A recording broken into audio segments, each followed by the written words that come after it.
blessed. Wake up thanking God, he showed me how to reinvest. All this stress, I was giving game to you peons from the gate. Use my own self as examples. I live raw and never hate. What's going on, everybody, and welcome to another episode of TNC Reacts. Today is Am I the A-Hole Friday, and it's going to be Will I be the A-Hole if I move out of my apartment with my girlfriend because she broke up with me? So, let's check it out.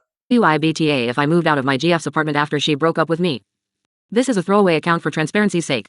For context, my GF and I have been together for a few years and we're both in our early 20s.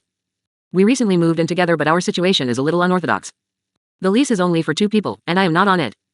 Instead, there are 3 of us and we split the rent 3 ways. Recently, we've had some relationship troubles which culminated in her saying that she feels like she doesn't know who she is anymore, and despite still having feelings for me, doesn't know if she can be in a relationship with me going forward and knows for sure she can't handle it in the short term. This was incredibly devastating to me, and given all of the stuff in the apartment that's hers, staying there is basically a constant reminder of what stuff used to be. Because I'm not on the lease, I want to move out and find my own apartment to better move on, but if I leave, that of course leaves the other 2 to split rent down the middle, and I feel bad for the other roommate because they did not sign up for this and may not even be able to afford it otherwise. Is moving out the right thing to do? No, you're not the A-hole if you actually dip. See, what I notice about these Reddit stories is when they're asking, am I the A-hole? Sometimes it's more than likely not. You don't really hear from a bad guy's perspective. But if we're going to be honest, this is a nice guy, obviously, trying to worry about the other individual on this side.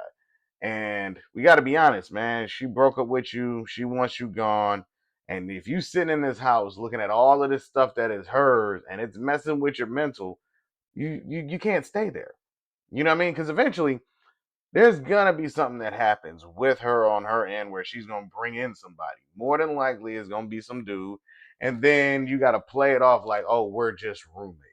But I guarantee you, if you brought a chick in, then it's gonna be, why is she here? It's the same gameplay that gets played out all the time. But no, you're not the a-hole. You got to think about yourself now. The moment that she broke up with you, now you're an individual. You are not a team. And if you can afford to move out, then do it, because you owe yourself peace and just your own space. When you're single, that's what you're supposed to have. You're supposed to have your own space, not share it with your ex. A lot of people think that you can always be, well, we can still be friends. No, we can't.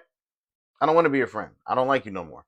So, let me know what y'all think down in the comment section, though, because me, I don't feel like the person's an a-hole if they bail, but some other people may think different. But let me know what y'all think, and be on the lookout for more videos. All right, everybody? Peace.